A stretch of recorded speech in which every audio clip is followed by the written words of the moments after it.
Good morning. Let's start with I sing a song of the saints of God.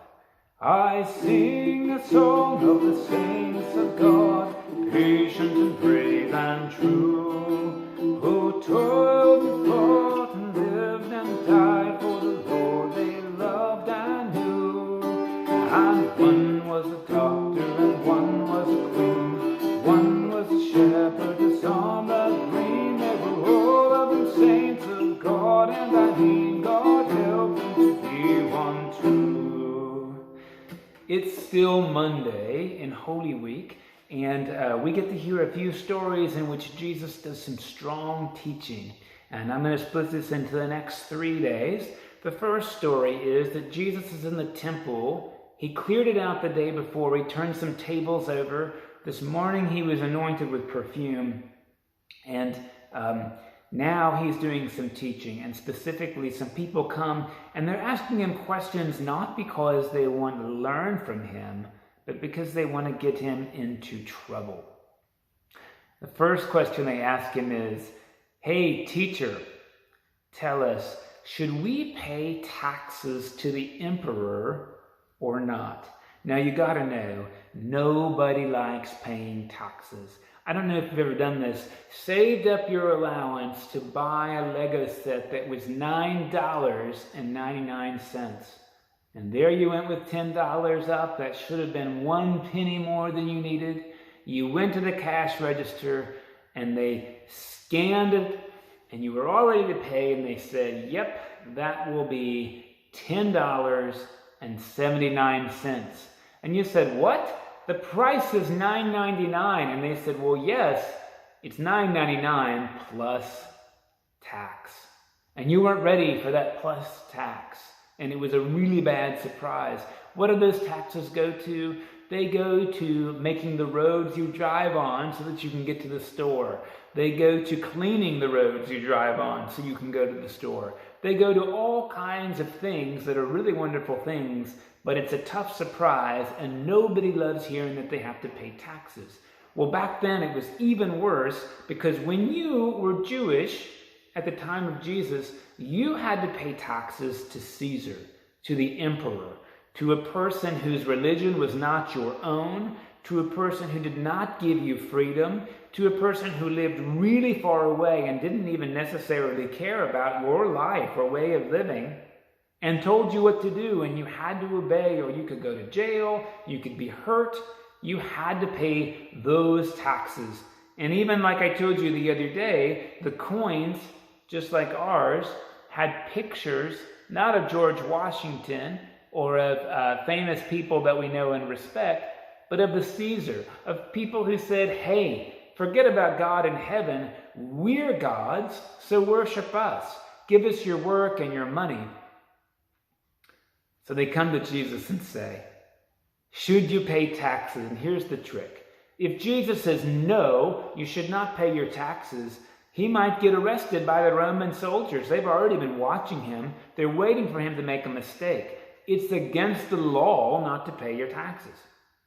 But if he says, "Yes, you should pay your taxes," then all the people in the temple who are there to worship God and who hate having to pay taxes, they might just get really mad at him. So Jesus does something different. He says, "Well, show me a coin." Now, this is really embarrassing, because I told you, when you go into the temple, you're not allowed to bring coins. The coins have a picture of the emperor, and the emperor says he's God. You can't bring an idol like that into the temple. These are religious people who are asking, should they pay taxes? And Jesus says, "Show me a coin." And sure enough, it's really embarrassing, but in front of the whole crowd, they have to reach in their pocket and pull one out, which shows they've brought an idol into the temple. Jesus says, "Well, whose picture is that on the coin?" And they say the obvious answer, "Well, it's Caesar's." And then Jesus says this really interesting answer. "Give to Caesar what is Caesar's, but give to God what is God's." So this is a great question. Who owns the money? Well, it's got Caesar's picture on it, so maybe it belongs to him. But I think the bigger question is, what belongs to God? And this is a really, really great question about how we're supposed to orient our lives. There are many things that we have, toys and books, but the question is, who gave us life itself? And of course, we know when we read the story of God creating human beings that it's God that gives us the breath of life. God that breathes into the clay back in the Garden of Eden and in the book of Genesis and makes the clay figure come alive. It's God who breathes life into us and keeps us alive. We don't belong to God like possessions, though. We belong to God as family members. And this is a great reminder. Caesar might own stuff, but people aren't stuff, and we don't own each other. We belong to God not as stuff. We belong to God like members of a family, belong in a family. Who's in God's family? Of course, we know the answer. Everybody is. And so we get to hear Jesus say, do not treat people like stuff. When they like different things from you, don't say, you're one of those silly people. When they vote for different candidates for mayor, don't say, those are silly people and they're wrong. Remember, we belong to God like family members, and we need to treat each other out of that sense of belonging. Our friends in our classroom are not there to make us feel good about what we think. They're not there to do what we want. They're not there so that we can get what we want out of them. They are members of our family to be loved and respected. And when we're kind to one another, we give God what belongs to God. Respect and care and kindness. So practice belonging to God today, not just with your stuff, but especially with the way you use your things to treat other people. And let's sing the second verse of I Sing a Song of the Saints of God.